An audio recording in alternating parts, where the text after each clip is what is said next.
Hello and welcome to the Brooklyn Rail's 1058th New Social Environment.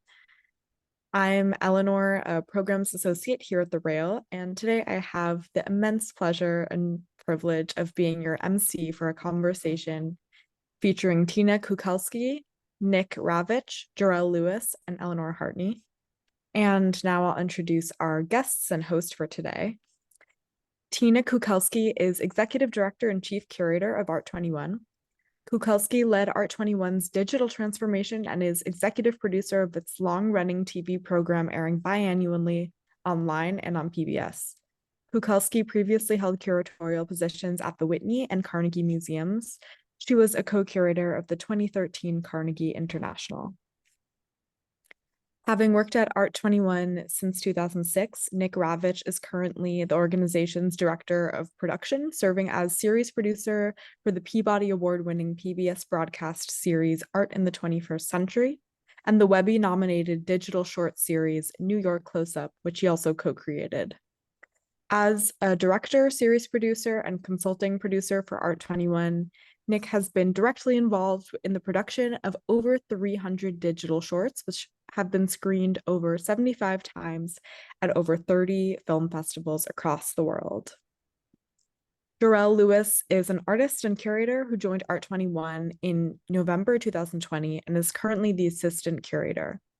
Prior to joining Art21, Jurrell completed his Master of Fine Arts from Northwestern's Art Theory and Practice Department and worked as an artist, administrator, and writer in Chicago. Jurrell has taught courses on contemporary art, curated art-centered programming, exhibited work in the US and Europe, and most recently co-directed and performed in a production of The Measures Taken, written by Bertolt Brecht. And our host today, New York-based art critic Eleanor Heartney, is the author of numerous books on contemporary art. Heartney is a contributor to Art in America, Art Press, and ArtNet, and has written extensively for numerous other publications. She recently co-authored Mothers of Invention, The Feminist Roots of Contemporary Art, and we are so lucky to have her as an editor-at-large here at the Rail. Thank you all so much for being here today, and I'm so happy to pass it over to you, Eleanor. Okay, well, thank you, Eleanor. And also thank you, Tina, Jurrell, and Nick for being part of this conversation. So I thought I would start just with a kind of little summary of what kind of Art21 was and has become. I remember when it began actually in 2001. When it first dropped, and there were 4 videos, each of them focusing on 4 or 5 artists in terms of specific themes, which I believe in the first season, the themes were identity, consumption, place, and spirituality. And these artists were, interviewed and presented in such a way that there were, links between them and that were maybe not obvious. And that's, I think, been the hallmark of Art21, is to bring artists together in terms of these themes, and often to kind of unearth unexpected aspects of their work. The original format has pretty much remained consistent, and now, 23 years later, hard to believe, we're up to season 11. But while the videos remain core, the project itself has expanded, and that's one of the things we're going to talk about, to include other film series, educational programs, and publishing projects. So I'd like to start, and sort of as a background to our discussion, the Art21 crew has prepared a very interesting little slideshow, which is going to show in the background, which I think just helps to give a flavor of kinds of things and the kinds of artists who have been part of this whole long-term project. So here we go. Now, I would like to cast our minds back to the very different world of 2001. Although I think the original 4 videos aired after 9/11, they were, of course, prepared before that. So this was a time pre-9/11 when there was still a kind of the sense of excitement about a new millennium and what it might mean. This was also a time when there was no social media, no Facebook, no Instagram, no TikTok. And the art world itself, I think, was a very different place. the way that artists were introduced to audiences, for one thing, was very, very different. I know as a writer that the media landscape was very different, and at that time was dominated by a small group of gatekeeper publications. And the galleries themselves, I think, were not as sophisticated about the promotion of their artists as they are today. The art market, of course, has ballooned, although we used to complain about it at the time. It is much bigger now than it used to be, and much more global. And of course, in 2001, we hadn't yet seen the rise of the mega corporate galleries with their own publishing arms. So the first question I wanted to throw out to our speakers here is, what need was this Art21 designed to fill? And given how much the world has changed, has the mission changed? And I don't know, maybe Tina, do you want to start with that? Sure. Thank you, Eleanor, for your really thoughtful question. And thank you, the other Eleanor and Chloe. Art21 is really happy to be here with Brooklyn Rail. And as we were speaking in the lead up to this, like, why haven't we done this sooner? So thanks for inviting us to talk on some of this, some of these subjects. And Eleanor, I'm especially interested in your perspective on this too, because you clearly were writing at the time in the late 90s when Art21 was incorporated for the first time. None of us that are on the call today date back that far when it comes to the organization, but we certainly know the stories and the lore in the context of why we came to be. I think at its core, Art21's mission has remained consistent. It was really founded at that time in the late 90s with the first year on television, as you say, in 2001, with the belief that everyone deserves access to art. Everyone deserves access, in this case, to contemporary art was specifically and remains our sort of domain. When I went to grad school, contemporary art started in 1985. 1985 to the present. I don't know where people start contemporary art these days, but we're really thinking about creating a kind of version of contemporary art history that charts with the 21st century. So with that first year on television being in 2001, and now we're 20 plus years in, it's kind of like the scope of things. So founded on this belief that people deserve access to art, what does that mean in terms of creating a conduit to create that access? And so I think that was really like the dilemma when the idea of founding Art21, or rather the first question that was asked was, well, what's the conduit? And at the time, our founder, Susan Sollins, who had come up through more museum education space, she was one of the co-founders also of ICI. If you know ICI at the time, Eleanor, I imagine you do, was doing more touring exhibitions of contemporary art, really focusing on getting actual artworks and exhibitions into regional contexts throughout the United States. ICI has definitely morphed and evolved and continues to do that, but also, now trains curators. But at the time, Susan really believed in creating the means to access. And the thought at the time was, well, what about public media? What about television? Isn't television essentially at the time, the most democratic, if you will, vehicle to do that? And so, but granted, she knew nothing about television. And Nick's on this call and he'll say more, I think, about our film style and how it evolved, what it was at the time and sort of where it is now. But what she did is she partnered with a friend who did know something about television, a woman named Susan Dowling, who's still alive and still very much a part of our world at Art21. And Susan had at the time been working for WGBH in Boston, which of course is a very reputable PBS station, and was doing probably the most pioneering and innovative work in public media, getting arts and culture on television. And between the two of them, they were able to kind of conceive over a course of several years, the sort of essential filmic style that's still very much at the core. Right. And I think, yeah, as you say, it was Art21 was conceived at a time when television was sort of the public, access point for this kind of educational material, and that's changed dramatically. And so, Nick, I'd like to bring you in because I think that's your purview. The landscape has changed so much since then, and now, of course, new technologies, the explosion of online magazines, podcasts, other video series, other ways that information gets to people. So how do you see do you have a sense that the mission has changed, or how does Art21 respond to this very changed landscape? Hey everyone, thanks for having me.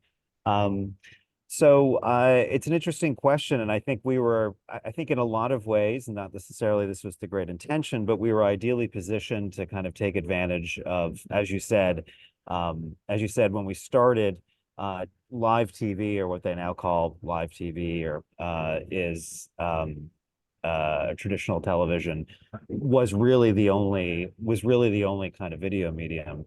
It's since changed a lot, and we were able to grow with it. We were, I think, ideally positioned because we had always worked, even though we had these longer episodes, we had always worked in segments, and we had always worked in kind of chunks of content. And so it's that kind of chunk, which is the sort of basic video currency of the internet, that we were able to kind of port into in different ways. I think there's other things too about it, that probably smarter folks than I am about this, can kind of recognize how the style, the format was already kind of ready to go. I think one thing that I think one of the hallmarks of Art21, and certainly something that like core to the kind of DNA of Art21, was that we were not just going to follow an artist at a gallery opening or at a talk. That actually it would be the reverse, that the starting point would be in the studio, like, in the room where it happens. And so I think that, and the kind of quality and expectation of intimacy, of, I don't want to call it confession, but of closeness to a subject, which I think is a large part of what drives drives a lot of content and a lot of interest in content since we started, I think was there as well. I think the other thing is too, one of the, up to that point, as you were saying before, in the same way that you were talking about the art press having a limited number of gatekeepers, the internet, for an organization that was in a place to do that, unfortunately the internet became the great video self-publishing space in a way that we didn't necessarily know, but we were able to kind of shift into pretty readily. And so we're in an interesting spot now where we're in an interesting place now where, and this is something we think a lot about, is the extent to which an Art21 viewer might just be someone who's engaged in us via Instagram. They know us as that. And so Instagram isn't a repurposing or a kind of truncating of the original content, but of the content, but actually kind of original piece of content, a way to get to know us on its own. Right. And I'd like to bring Jurrell in, because of course you represent, first of all, a younger generation, and also you're fairly new to Art21. And I guess one of the things I was wondering too, in terms of, is audience, younger audiences. How do you, the Art21 was really designed for, an older audience, one that, sort of my generation. How do you see it interacting with younger audiences, and does it need to change because of kind of their ways of thinking, their ways of interacting with media and with education and knowledge? Yeah, I mean, I think it's interesting because I think that I'm like part of a generation of like artists and curators and like young people in general whose like first engagements with contemporary art are through Art21. I mean, for me, definitely it was like in the classrooms, like in high school and middle school, when somebody wanted to try and explain James Turrell, they played the Art21 film featuring James. And so I came to Art21 as just sort of like a thing that obviously should exist. I just kind of thought it appeared out of the ether because obviously there should be a platform for artists to explain their ideas, and for artists to be brought to audiences in ways that they weren't in galleries or exhibitions, in ways that felt a lot more intimate, and in ways that sort of gave me multiple windows through which to both understand the work and understand, like, relate to the kinds of like larger themes and concepts and places in their lives these artists are when they're making them. And I think that if anything, I think sticking to the kind of format that we've established is important. I think that sort of as like maybe attention spans get shorter, that maybe isn't an impetus for us to shorten our content entirely. I think that there's ways in which we definitely try and meet audiences on social media with sort of shorter clips that then hopefully lead them back to the longer form content, because I think that sort of something that contemporary art definitely has taught me is how important it is to really sit with ideas and let them stew and digest and give them that sort of time.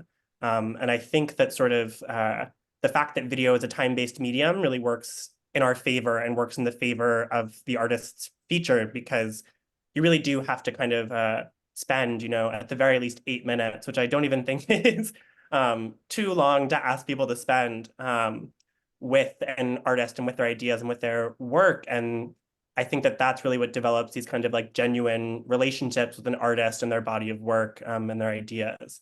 So I think that maybe answers your question. Yeah, no, it's very interesting, because you're right. There have been, the audience and its expectations are I think quite different. And so I will jump in and add that we had our very first intern who found out about Art21 solely through TikTok, through our TikTok channel, where we've been operative, I think, just for like maybe a year now, maybe a little over a year. Which is funny to think about your earlier question, because like for me, it was PBS, for you, it was PBS.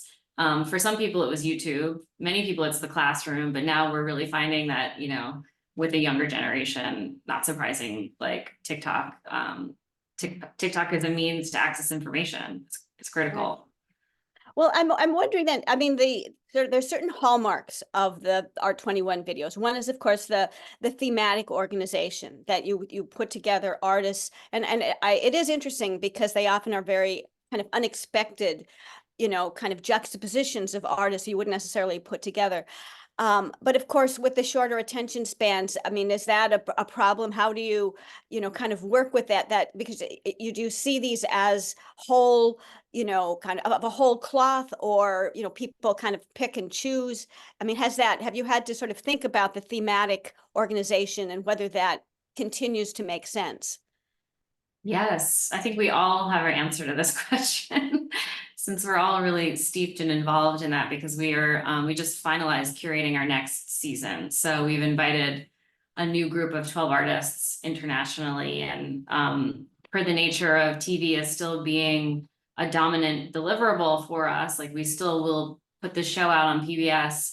We need to deliver 55 minutes. That's called something in which artists are grouped. And one of the things I think I've learned from Nick in particular is like, it's very different than curating, from my background, in terms of curating in a museum context. We're not talking about putting work together in a room or even in like adjacent galleries. Instead, what we're talking about stories of artists, and there's certainly we can fall flat if there's too much same.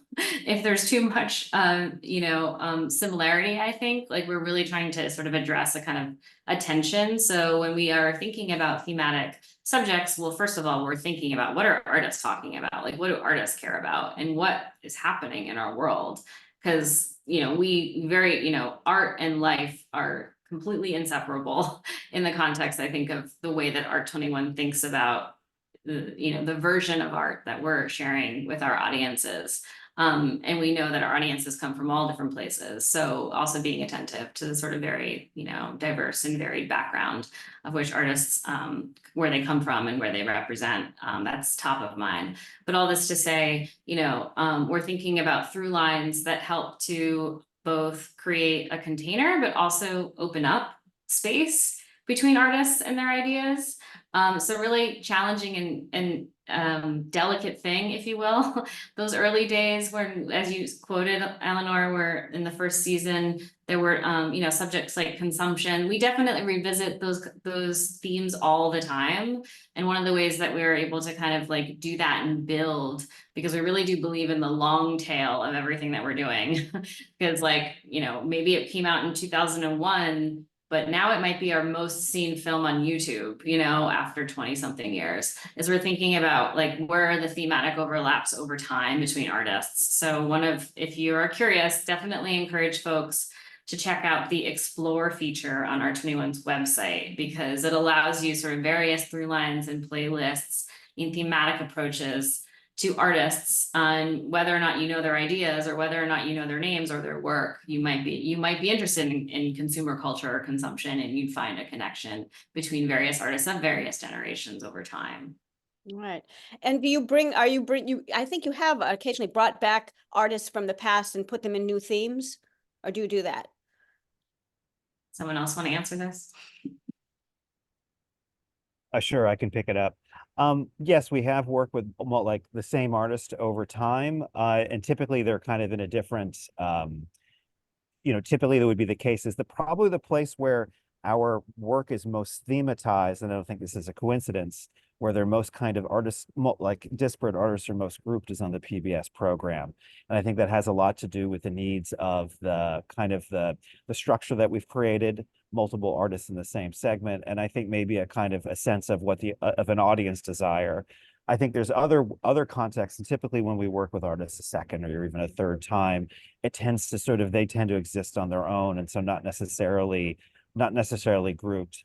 I think one of the interesting thing that happens, I think in the beginning, we started with that first set of artists. And so that was the sort of archive and the legacy. As we've grown more, and I think it's in the slide there, and I think it was mentioned in Tina's bio, and apologies, I think we're over 300 artists, 78 hours of watchable video. That's a lot for anyone. And that's a large archive for anyone. And so all of that is freely available on the website. And so the themes actually come back around as a kind of helpful way for people, as Tina was mentioning, this explore side.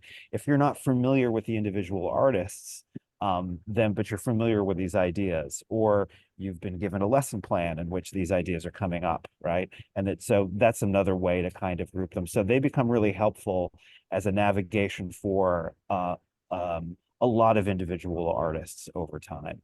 Right. And in terms of how you select the artists, I mean, you've got 300 artists, but which is a lot, but of course we know that the field is, huge. I think in the beginning, it was pretty much all American artists. And I think now there's, a more diverse group. How do you find the artist that you want? I mean, does this theme come first? The artist suggests the theme? How does that whole process work? Jurrell.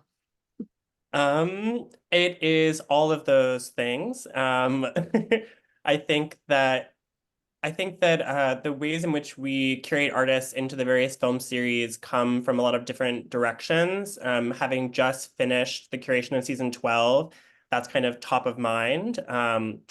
Artists, we get recommendations from artists we've already worked with. We're also all kind of keeping abreast of like exhibitions that are happening in New York, in the US, across the world, all the international exhibitions that are going on, and keeping like a massive running list of every artist we come across whose work we find interesting.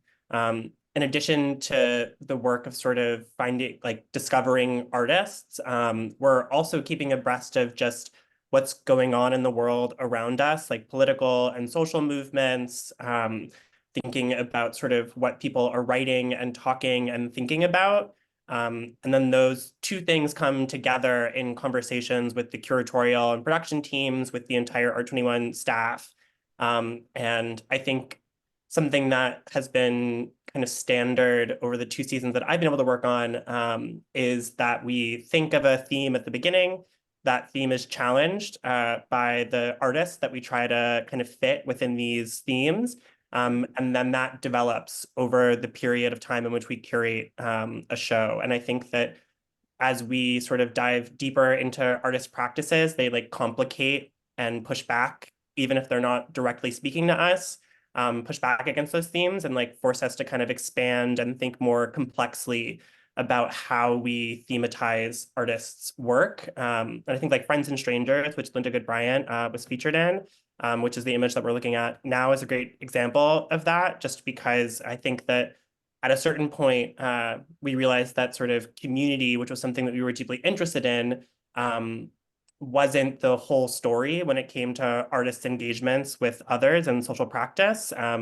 And that's where the sort of pairing of both friends and strangers came from a long time of looking at artist practices and trying to think about maybe, yeah, more in a more nuanced way about how they engage with the communities around them, whether or not they're like sort of immediate friends, family, people who share identity groups, but also how they reach out across difference and try to build relationships with new people. And that became sort of a really important anchor, I think, for how we thought about the hour, that only came from sort of spending a lot of time with these artists' works and words. And one of the core really of the videos is the artist's words, the artist speaking. You know, basically you don't hear the interviewer sort of disappears into the background, and they're edited in such a way that the artist is speaking, you know, kind of directly to the audience. Now there are, you know, I'd like, maybe you could talk a little bit about what are the advantages of that.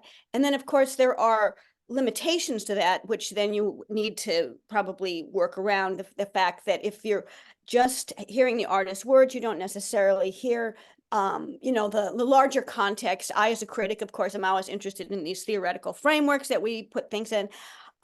It's harder to create maybe a context if you're just using the artist's words. So I'm curious about how you kind of deal with both the advantages and the limitations of that being your format.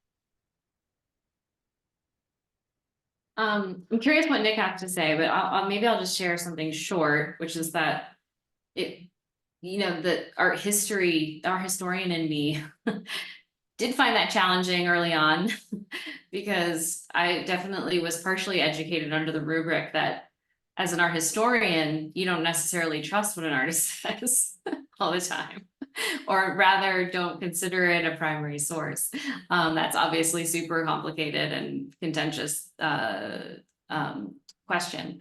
That being said, I couldn't imagine it any other way at Art21 right now. And I think because one of the core experiences that we hope to deliver in anything that we do, whether that's you know, a full TV show or even a short clip or an education program, which is like really more of our high touch space where people are engaging with our content, is to create a sense of a direct voice and the intimacy between an artist and an audience. And that is like, and why we want that is that it's really in that space that we see kind of transformation happen, or rather impact really happen, both in terms of how people come to understand the sort of ideas behind the art, how they can potentially also like, you know, build their own set of ideas about themselves.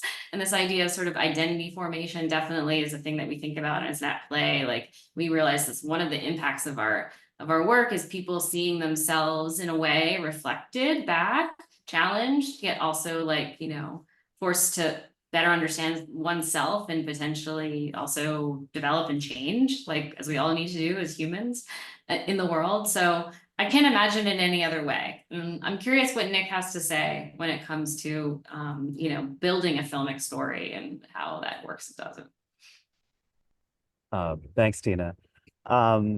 Yeah, I think there's a lot to unpack here. I think I will say that like as you're suggesting, you know, Eleanor, there's a push and a pull to this, and there's opportunities and there's constraints for it. I think what Tina just said about kind of the possibilities of a sort of emotional identification is that much stronger when it's a singular voice, right? And when it's a singular voice, it seems particularly revealing. It seems particularly potentially close to your own. Obviously, on the flip side of that is a contextualization. I will say that you know, beyond that, like, and I think that kind of those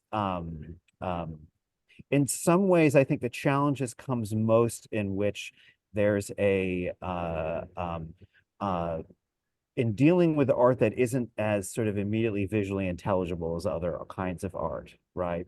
And so what happens is when you're with let's say a representational painter, and I understand this is like not a coincidence that representational painting is probably way overrepresented in, let's say, the art market for just this reason, it's there in front of you. And so you already have a leg up, and in some ways can potentially kind of explain itself for it. And so when you're dealing with kinds of work that is, I know conceptual art is like a large and woolly term and is probably like an improper fit for this. But so there's the opportunity that the artist also gives then to explain the work, but then there's also loss of potential kind of loss of potential context, for that. There, I think I'm getting a little lost in my train of thought around this. I think in the end, we do keep on coming back to this because, and one part of the equation of this is maybe a chance to kind of open this opportunity up is that the one side of it and the very obvious side of what we do is the people are the artists in front of the camera. There's also an artist behind the camera, that's the filmmakers. And so we can talk more if you want about kind of the process for that. We do have on staff, I apologize, I think there's a helicopter going overhead. We do have on staff filmmakers, but the bulk of what we made is made by outside filmmakers.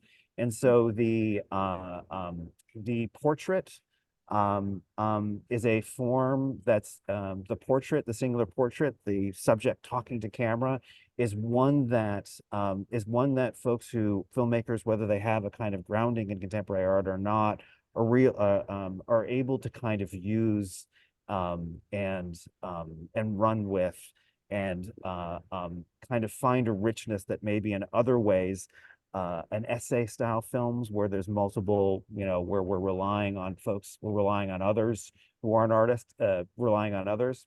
I will say that there are examples, certainly, and I'll wrap it up here. There are certainly examples, and we do try and push ourselves to find and intentionally go into stories that we know there's going to be multiple kinds of voices. We initially recently worked with the Guerrilla Girls. Obviously, there's multiple people in that collective. I think there's also a sense, and I think this is the thing where we felt like in the weighing of the kind of pros and cons, that a sense of context of the artist, someone besides the Guerrilla Girls can tell you how important and big, and I don't know if shocking is the right word, but how eye-opening it was. And they would do that in a way that wasn't in the way that would necessarily hit the same way that the Guerrilla Girls themselves are saying it. Mm-hmm.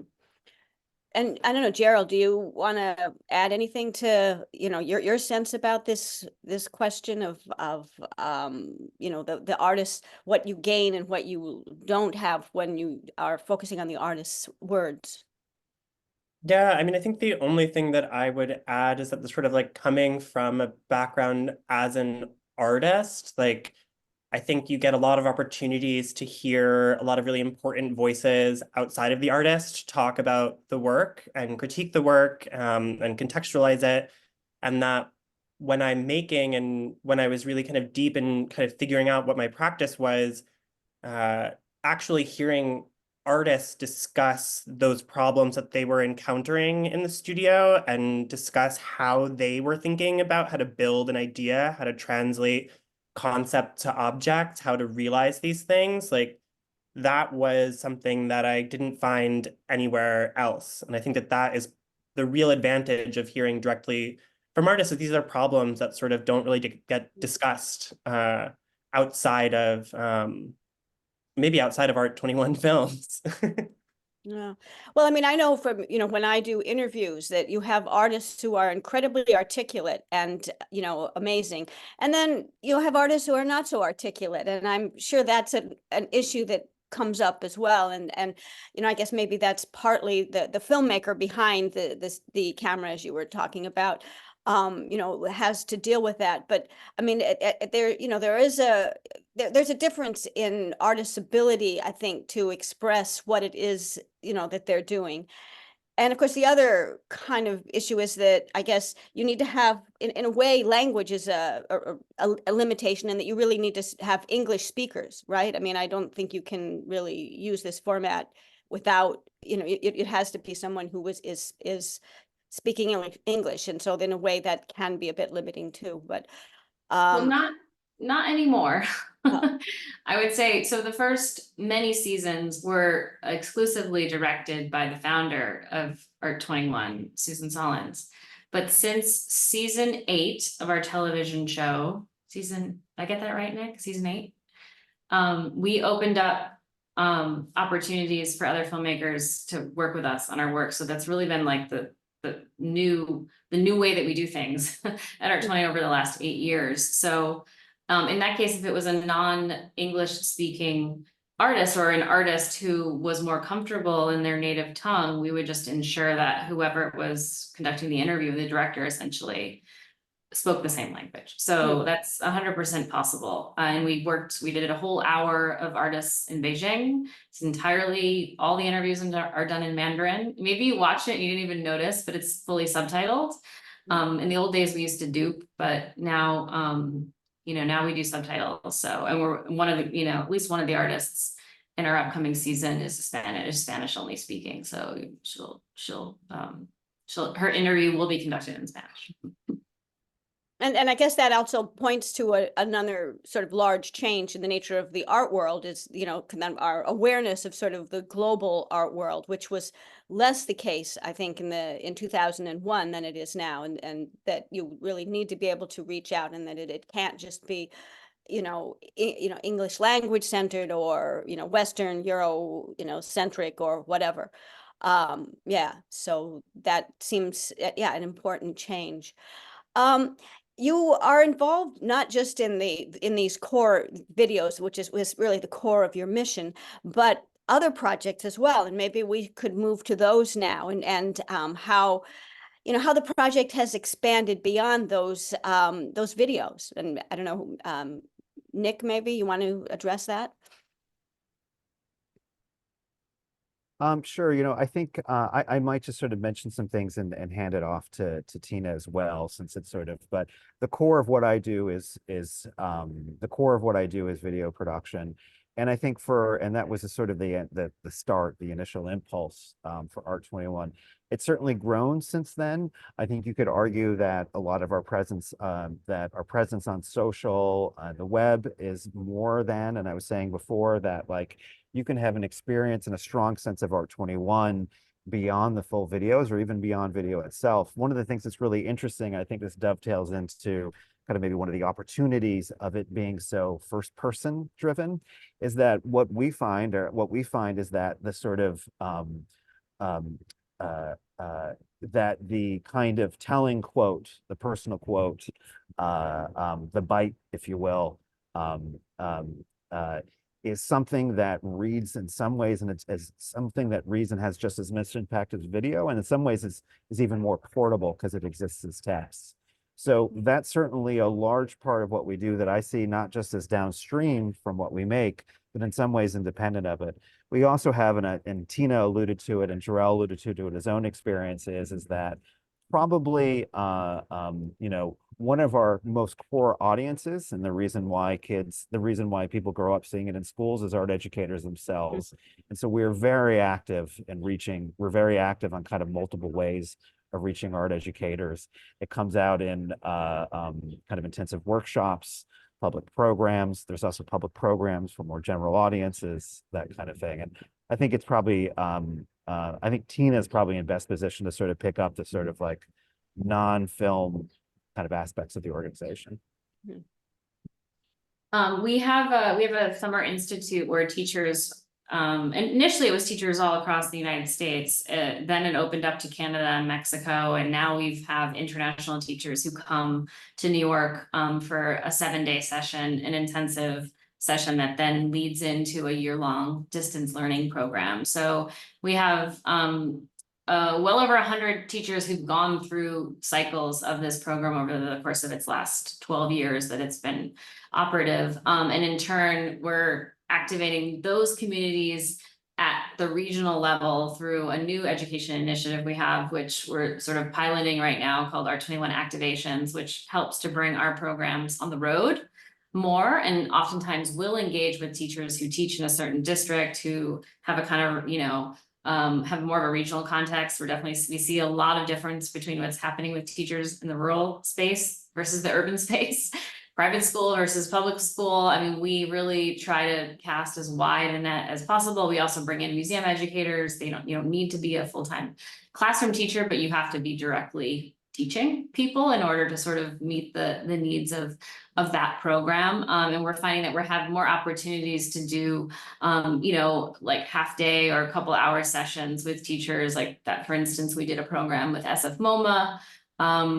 We have a program upcoming, not exclusively for teachers, but we're piloting a program for the elderly population. So we have a program called Lifelong Learners that we're going to be kicking off at the High Museum in Atlanta. So thinking about the kind of geographies, we're very interested in geographies beyond the two coasts in particular. So as much opportunities we have to bring the voice of artists to places where maybe there's not, you know, a museum that's at the ready to go visit. Maybe the artist community is maybe not so present on the local level. I mean, I don't believe that could actually be true, but you know, we're trying to target certain areas that we think have a higher need. Right. Well, you know, right now, I mean, the U.S. is involved in a kind of there's education wars going on right now, of course, as we know. You know, and so that there are certain parts of the country and certain places where certain things can't be shown, can't be said, can't be seen. And I'm wondering if you've run into that sort of issue, particularly in terms of art. You know, people are, you know, people are often very suspicious of art to begin with. And, you know, that you know, you want to bring the complexity of art to people, but it's very easy for people to make an artwork a symbol of something and oppose it. I mean, we just saw that with, I saw you were showing the Shazia Sikander piece that was here in New York, but it went to Texas and suddenly, you know, became the subject of this huge controversy. How do you deal with that sort of thing, that, you know, the controversies, the education wars, you know, the things that are going on right now? Where we are with that right now is we're trying to educate ourselves. So we actually did a session just internally with our team with a teacher who lives in Florida, who's worked in Florida for, you know, 30 years and has really seen a significant shift in terms of what him and his colleagues are able to say and share in the context of the classroom. And, you know, we're trying as best as possible to listen to real world experiences with this stuff. Of course, you read about it in the media, but like what we can do is perhaps instead try to build relationships with teachers, with groups of teachers in places that have, who are sort of contending with a different landscape. I think what I perhaps have taken away most from that experience is that we're hearing a lot of, there's a lot going on with language. There's a lot of like code language, I would say, that I think teachers are having to adapt and develop sort of on the fly. And sometimes they're getting their hand slapped, you know, and learning from each other in terms of what they can and can't say, and in turn what they can and can't share. I mean, one metric we have to sort of look at that is because we produce a television show that airs on public television, and because the nature of PBS being really essentially a network of smaller local stations, you know, when we put out a new hour of television, we look very closely at who's programmed our show because, you know, there must be over 50 local stations, maybe even more. You know, and there's certainly certain states where we're seeing like Art21 showing up in the wee hours and not necessarily in the prime time. Yeah. Have you run into issues of censorship? I mean, more overt, I mean, that's a mild kind of censorship, but has run into any more direct instances of censorship? Well, we have to, you know, for our television show, we have to meet FCC guidelines. So, you know, that's pretty like cut and dry. You know, we can play a lot more in our digital film series. Those are the extended play series and our New York close-up series. Those are digital first series that we self-distribute and self-publish. You know, our next one will be with Naudeline Pierre in a couple of weeks, and we have one a little bit later with Amy Silman coming out. So we can sort of deal in Shazia's film, for instance, was part of that series. Not that I don't think any of us anticipated the kind of reaction, but yeah. So yeah, I mean, it seems like it's a very tricky line to, navigate right now. And I suppose in terms of, I suppose it plays into your thinking too about what can be on the public television as opposed to these other formats, and what sort of artists or what sort of themes. I mean, a lot of artists, of course, do very political work, and right now, certain politics are, very controversial, or, very problematic, or very divisive. And so, you're in a way you're trying to bring people to art. Yeah, I mean, it seems like this must be a very kind of tricky thing to be navigating right now. It's tricky. I'd say, I give our partners a lot of credit. I think we managed to put a lot of really hard stuff on television. Actually, I mean, when it comes to you just can't put nudity, no nudity. So Right. Yeah. that maybe is a place where we sometimes have to do some craft work in terms of editing. Right. But yeah, I mean, yeah, but there's things LGBTQ. I mean, there's a lot of things that, are red flags in certain red areas, but, perhaps those people would never watch the show anyway. I don't know. Yeah, I mean, I think that this is a real issue for teachers. I mean, like we're focused on sort of sharing as many stories and putting the content out there, but each teacher, each sort of individual community needs to decide like what's possible. And that's like really where I think, yeah, I mean, I do have a lot of sympathy and empathy and respect for teachers, because they're really essentially on the front lines of this. So, they either find out that they can't show content because some parent calls them, at the end of the day, or they already kind of know the sort of no-go zones. And yeah, I mean, our education team would have a lot more to say about that, because they're much more in tune sort of navigating that. But I would say in general, like we always are reminded that we live in like a bubble in New York, for sure. Yeah. Yeah. Well, so with all of this, where do you see going forward? What, you've expanded in so many different ways. What, I guess, sort of, what's your dream? What would you, what would you like to go next? What big, mountain would you like to climb next? Yeah. I mean, I guess I'm sure we all have a different answer for this, but like what I care about the most, and what I think attracted me as a kind of maybe reformed or recovering museum curator coming to Art21, is really to think about how to model a new way to build an organization that has a really critical mission, which is to connect people to art. And I think I think many museums similarly have that as their mission. But I think Art21 is in a really unique space, having created a really high quality, product, which is our film and our relationships with artists, and been able to kind of pivot in this digital time, and accepted the sort of the wide open doors of digital media, and to think about how, organizationally and as an institution, we can kind of model a new way of doing things, and to talk about a new way of really building those connections. So like for us, being multi-platformed, accepting that like, film right now is the medium of the day, or video is the medium of the day, but that might not be true, in 10 years or 20 years from now. So to continue to be focused on creating accessibility when it comes to art, but allowing ourselves to be open to migrate and morph, and to develop new ideas of how best to do that, both in person and digitally. Yeah. And Nick, what would you say? What is your dream for the future? I think it's two. Another kind of project that sort of maybe is related to the film, but not the films themselves, is, as I mentioned before, we're now at I think it's 78 hours of public content, but that's a tip of an iceberg of lots of raw video material. And so that's something we've been very conscientious in the capacity that we have of preserving, but we're embarking on a larger project to preserve and in some ways make accessible. There's a lot of decision making around that. Obviously, it's something that needs like kind of capital behind it to do it.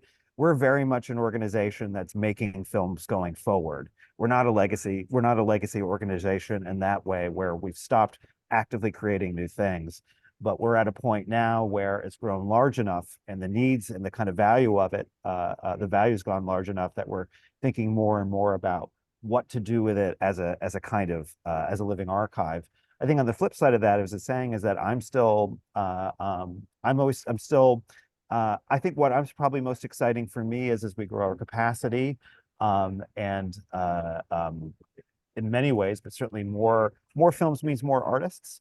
And I'm interested in the kinds of artists that we can kind of bring into the family. We do, I know it sounds a little cliche, but we do think of it as a family. As you can imagine, these relationships, working together for 10 hours on a day, artists revealing potentially a lot to you, and potentially maybe some things they didn't think they're going to reveal to you, sharing their process on camera, which is not something they're often doing, as well as all the other things that we can do, can build very, very kind of strong relationships. Hopefully, what I want to be really positive, caring relationships. And so I'm always interested in more of those relationships. I'm also interested in, as you're saying before, and happy to hear from the audience. One of the things I think when we were talking about, I think Jurrell was expressing, we were talking about the curatorials, that I'd like to think of us as a self-critical organization, i.e. we look back on what we do, how can we be better, what are we missing? And so I'm always excited to hear from people about kind of the artists that aren't, the artists that aren't in our, the artists that aren't getting represented. We're not a journalistic organization deep, like at its core. We don't necessarily have the same kinds of resources that potentially other kinds of arts organizations would do to maybe uncover is probably a problematic word, but to sort of find and work with artists who exist outside of a certain kind of exist outside of the gallery world, the press world. We're in some ways downstream from that. I'm always looking for ways, though, to kind of I'm always looking for ways to look around that, to see outside of that, to see if there are artists who we can think of, either who aren't necessarily getting attention, or who are maybe more successfully that we've done. And thing that I'm always excited about is artists who are not necessarily thought of as being in the fine arts world, Right. but whose work, whose intelligence, sensitivity, et cetera, certainly warrants it. Right. And Jurrell, how would you answer the question? What do you see? What's your, kind of thoughts for the future? Yeah, I mean, I also have two answers. I think sort of on the big level, I think that something that I really want to continue to see that we're already engaged in, but I think that we're already aiming to expand, is accessibility. I think I want to see our films be accessible to people of all ability and all language. And that means like robust kind of visual description, robust alt text, but also like robust translation into the, over 100 languages that people speak worldwide. And so I think that is something I'm excited about. And then I think on a more immediate level, a dream that I'm actually getting to realize is producing a new Art21 publication. We have, as Nick mentioned, I think somewhere over 4,000 hours of unseen footage, and a lot of that is interview. And so there's hours and hours and hours of interview that does not make it into the films, that still contains these sort of both nuggets and long sagas of like wisdom and genius, that I'm excited to bring 18 snippets of those conversations together into a publication that we'll publish at the end of this year, called Artists in the Unknown. And that is a dream that we have been dreaming for a few years now, and that I'm excited is becoming a reality as we speak. Now, you say a publication, is that actually a print publication, or what format? Yeah. So this would be our first print publication since 2018. In addition to the films, we also produce Art21 Read, which is our digital publication, where you can find shorter interviews with artists on our website under the Read heading. But this publication will be in print, in bookstores, designed by the fabulous designers Practice, who are behind Josh Klein's latest Whitney catalog, which is a beautiful book if you haven't gotten your hands on it. And yeah, I'm just excited to kind of bring our work into this format again. You know, I mean, I can't help thinking everything old is new again. And in a way, yeah, there's the potential of print, you know, which was sort of disparaged for so long. Yeah, it sort of comes back around again. Well, I think that that kind of exhausts the questions I had. I don't know if before we move to the Q&A, is there anything else that any of the three of you want to add to what we've been discussing here? I think I just want to add is, and it's completely understandable, like kind of given the nature of the, you know, a Broken Rail, the content, the kind of conversations you have is, I think a part of what we do, I think I had alluded to before, is the filmmaking side. And so a large part, again, the bulk of what we make are made by outside filmmakers. And so I like to see, I kind of see us having two curatorial tracks in a lot of ways. So ones are the artists in front of the camera, and then they're the filmmakers behind the camera. Yeah. So a large part of what I do actually is an outreach to filmmakers who are, these are typically, these are documentary filmmakers who typically have like growing profiles in the film festival circuit. These are folks who are,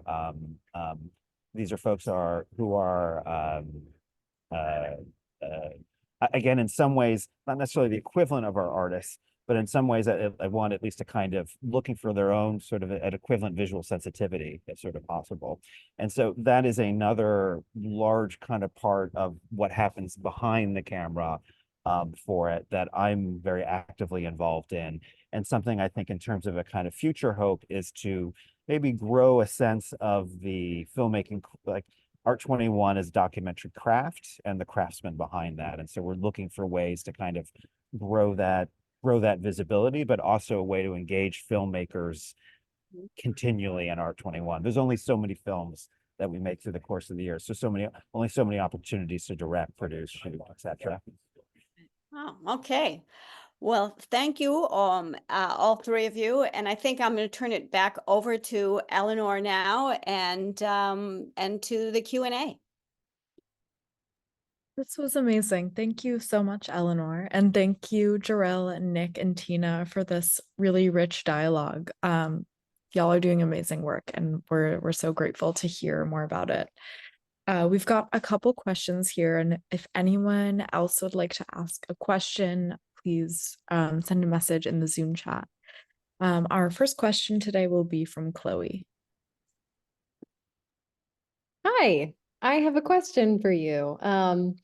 I am curious, you know, I loved what you said, Tina, about recovering museum curator, and I'm curious kind of what working in this way at Art21 has opened up for you as curators, Tina and Jurrell, and how it's changed, or maybe changed, how it might have changed your relationship to how you think about the artist process or how you think about art at large. I'm just really curious to hear about a little bit more about that from each of you. Yeah, great question. Well, I think where I go first is I, you know, personally having had this, you know, great professional opportunity curating an iteration of the Carnegie International back now over 10 years ago, which is a very well-resourced, incredibly, you know, influential to a small group of people exhibition that happens in Pittsburgh at the Carnegie Museum.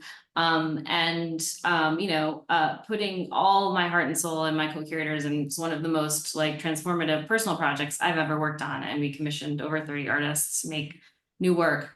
A very limited number of people got to see that show.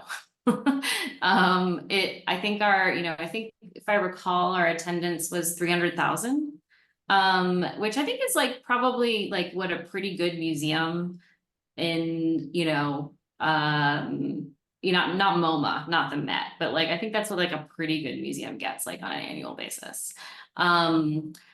And so that's where I go immediately is I think about the reach of Art21, and I think about the number of people that connect with what we do, which now this year is 5 million people. Like 5 million people tune into what we do annually. It's insane. So that's where I go first, is just, you know, like as a means to distribute, completely different category of thing. I think when it comes to artists, I mean, first, what I always like to say is like, when I started at Art21, like I had never been in an artist's bedroom in the way that I have now. I think part of that is just the reputation that we've sort of built over time, where artists, when we invite them in and it's the right moment, they're really like, this is a big deal. I want to get this right, and I also want to share. And like, when that happens, like, you know, we can do something totally tremendous. But I think it's because it's happened already before with other artists. They've seen it happen on, you know, they want to do it too. So there's a kind of level of depth that's totally different from my experience in working with artists and museums, where you're much more focused on a specific project.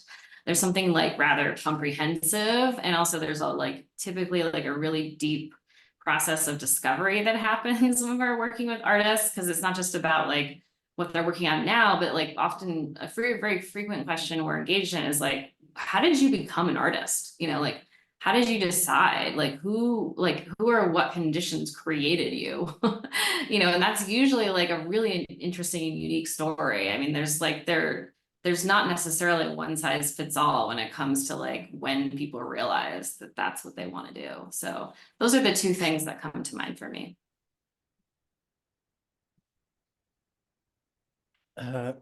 Yeah, I mean, I could just say that this is really, Art21 is really where I'm like developing my voice as a curator.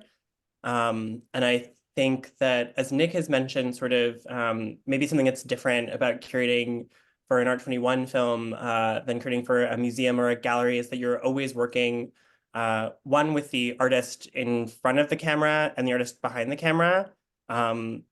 And it's always a collaboration. There is no sort of distance between you, the film, the artist, the filmmaker. Everybody has kind of got their hands on everything. And I think that that creates both like attention and something that's like exciting to build from. And I think that I'd also say that like we're always both looking at like the context for individual works, individual exhibitions, individual projects, and then zooming out and looking at an artist's entire practice. And I think that like as we're curating, we're constantly going back and forth between the micro and the macro in a way that we hope like shows in the final films, that these are all sort of, whether or not they're sort of retrospective in their scope, that they are sort of trying to always be aware of like the larger context of an artist's life and practice, and place all of this work and energy within sort of that wider context, which I think is something that becomes sort of like infinitely possible when you're working in film. And you don't have sort of the finite space of a gallery. You have a sort of, yeah, the entire world of time. Those were such generous answers. Thank you both so much. And I do think that you encapsulate that macro and micro really beautifully in your videos. So thank you. Back over to you, Eleanor. Thank you, Chloe. Great question. And I'd like to ask a question to you all, which I think has been maybe echoed a bit in the chat. I'm curious about how you choose or think about who to feature at what time and what kind of factors go into that process. I'd share one of our current challenges, which is that having your first year on television in 2001, there's like essentially this 90s generation of artists, but I'd say even like 80s generation of artists that we just kind of like missed out on that are still operative and still working today. And, you know, like, and if we had been built 10 years earlier, like it wouldn't be the problem that we had to solve now. But we missed, you know, as Nick said, we missed so many artists. It's not like with 300 artists, we've covered a comprehensive ground here. But in particular, I'm feeling like it's really challenging with the sort of generation that was like working just like maybe at their peak, sort of just prior to when we came around.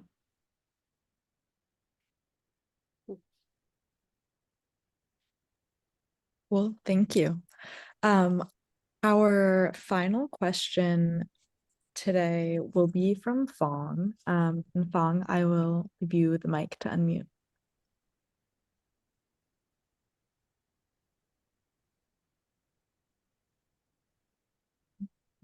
Hello, is that for me? Yep. Hi, Oh, Fong. I'm sorry. I was on the meeting just now. So thank you, Tina. Thank you so much, Nick. Hi, Fawn. Hi, I was I was at the gala the other night. I No, and I had I to saw wait. you videotaping. I did. That was a job that before Jonas Makers passed away, he asked me to do continue archiving whenever I can. Which bring me to the question of David Howe, one the prominent trustee on the board. He mentioned that he had taken a class with Robert Gardner at Harvard. And Robert Gardner have a legendary, it's called the screening room. I don't know if you've seen any of it, where he would host all kind of people, whether it's Alan John Lomax to Robert Brea to Francis Fanati to Jonas Makers to I don't know, endless other incredible people. And I wonder whether it had any roots in that tradition. So early on, there were people like Brian Doherty, who was also had his own TV show before moving to New York. Remember Eleanor?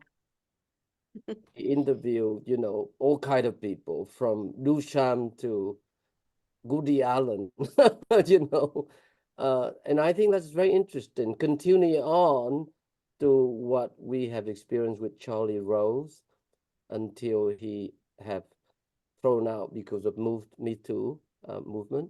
But there was roots in early years in the 70s. There were people who create all kind of television and program that was highly experimental.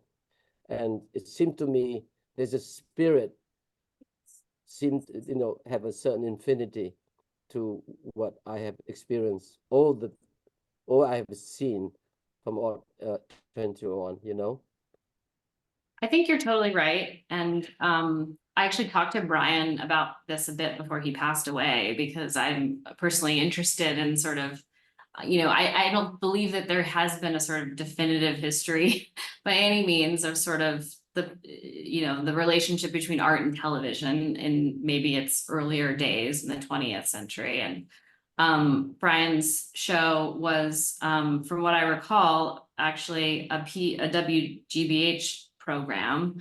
And he in fact told me that I believe he took over the program from someone else. So he was sort of became a kind of host, but I think he wasn't essentially the person who started it. I think that it's totally part of Art21's DNA, if I would answer that, because I think this is exactly the kind of programs that our founders were looking at in the 90s as evidence for what could be done on television. I think, and I think I would love for someone to write that. I would love for a PhD student to write the history, actually, because I think it's ripe for the telling. And we have just a very informal practice on the Art21 team, where we have actually developed our own sort of exhaustive, if you will, not exhaustive, but catalog of any instances in which an artist has shown up on television, but also like any recent art documentary. I think for me, it really, when I was a curatorial assistant at the Whitney, we were working on this Paul Tech retrospective, and there was this like lore that Paul Tech had been on this local nightly news program in New York City. And, with artists of that generation, you mostly just have still pictures. Like you might have an audio recording, but you very rarely have any like film of them unless they were engaged in, like Jonas Mekas, in making film. So, I spent, I think, like a half a year trying to find that clip. But with news shows in particular, like with many iterations of local news, like all of those tapes got overwritten. So that stuff just really does not exist anymore. But we would love to be able to tell a more definitive history in one form or another, so we can talk more about it. Well, I think that should be the next step because Avalanche magazine came out with the republication, and that was due to 2 PhD candidates on the subject. So it wouldn't surprise me that would happen to Art21. So it's I think that we have to spread the word a little bit, right, Eleanor? Eleanor can certainly help to facilitate that. Okay. It was lovely the other night and love being there. I'm happy that everybody were in the amazing festive mood and good spirit. So thank you so much, you guys. Keep up the Thank good you, work. Tom. Thank you. Thanks, Fong. We do have another question that just came in from Jessica. And Jessica, I'll let you unmute if you would like to ask directly. And otherwise I can read it on your behalf. Jessica wrote, hi, I'm a huge fan of Art21. Speaking of the filmmakers you collaborate with, could you speak to some of the ways you or they have gestured to / facilitated through video and film a sense of how it may be to experience the art in person, i.e. some aspects of artwork are best or differently experienced in person, and yet you all often give a sense of what it is like to experience the surface or effect or contrast when in being physically with an artwork. Sure, I can pick that up. That's a really interesting question. I think it goes back to sort of what are the opportunities and the limitations of the medium that we're in, you know. And so I think, I don't know if I have a great answer for this. I think what I can say is that I try and treat these films, I hope they appear this way, that certainly experience of them, is that these are films that are, no two films are the same, at least in terms of the process. I spend a lot of time having conversations with the filmmakers, specifically around kind of like, around, for lack of a better word, the editorial around it. What are we going to talk about? What are we going to see? What are the kinds of opportunities? I think there was a question a little bit earlier about, it's a question to Tina about many times, and it's a way for us, we're organized ourselves around a kind of moment in the world, often an exhibition.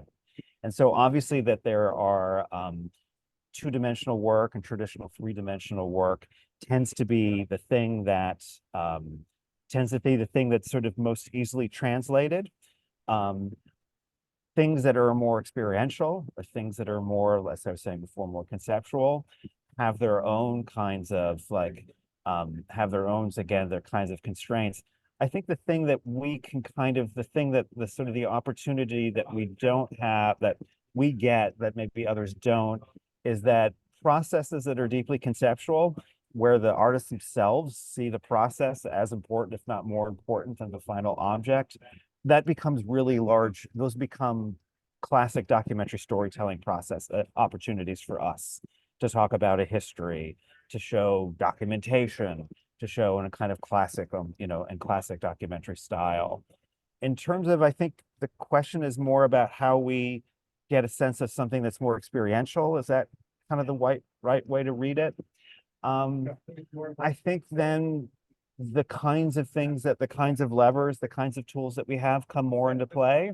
I know this is something that there's been a very long, to me, what seems to me a very, very long evolution or change over Art21 style. I think it's become a little bit more heterogeneous because we work with more and more filmmakers. And I think there are filmmakers, I'm often looking to the filmmakers. My interest in working often with a filmmaker, and oftentimes, for the most part, the Venn diagram between independent filmmakers that we work with who have a knowledge of the art world that we have is very, very slim. In some ways, I find that actually a kind of really good opportunity. They become proxies for audience. they become a way of what is it that's compelling, interesting, understand about the work. And oftentimes that shows up in a sort of representation for it. I'm thinking of a couple of filmmakers that we've worked with, done a number of films with, worked with the artist Guadalupe Maravilla. And so we did a sound bath with him. A sound bath isn't an object. A sound bath is a kind of set of experiences. And so they did more kind of subjective visual, heavily relying also on the sound design as well. So those are things that we think about, certainly. I don't know how successful we are or not for an audience in giving that quality of it, but it's certainly something that I kind of strive towards. Amazing. Thank you so much, Nick. And thanks, Jessica, for that great question. That will conclude our audience Q&A for today. Thank you so much for your questions, everyone. And to wrap up, I'm so thrilled to turn it over to Jurrell for a reading. Yeah, thank you so much, Eleanor and Chloe. This has been really wonderful, and I'm excited to end with a reading. A little bit of context for the reading. This is a text that's drawn from an interview that I conducted with Jade Kukielski in March of 2022 on the occasion of her gala and exhibition at Performance Space here in New York. This is an interview that isn't included in Artists in the Unknown, but that I think touches on a lot of the kind of themes that animate that publication, thinking about not knowing and uncertainty, thinking about the endless possibilities of art, thinking about trying to forge new paths and new ways of working. Jade is an artist whose practice I admire greatly and whose ethos I admire greatly. And I was thrilled to be able to work with her on this piece. And I'm equally thrilled that we'll be working with her on a New York Plus Up film that's set to come out in fall of 2024. And so without further ado, this is How Can an Artist Be a Catalyst for Change with Jade Kukielski, also known as Puppies Puppies.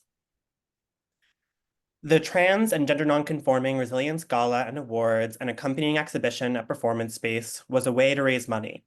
It was a way to have performances. It was a way to glorify our leaders and give awards out, and to have an environment that felt truly safe.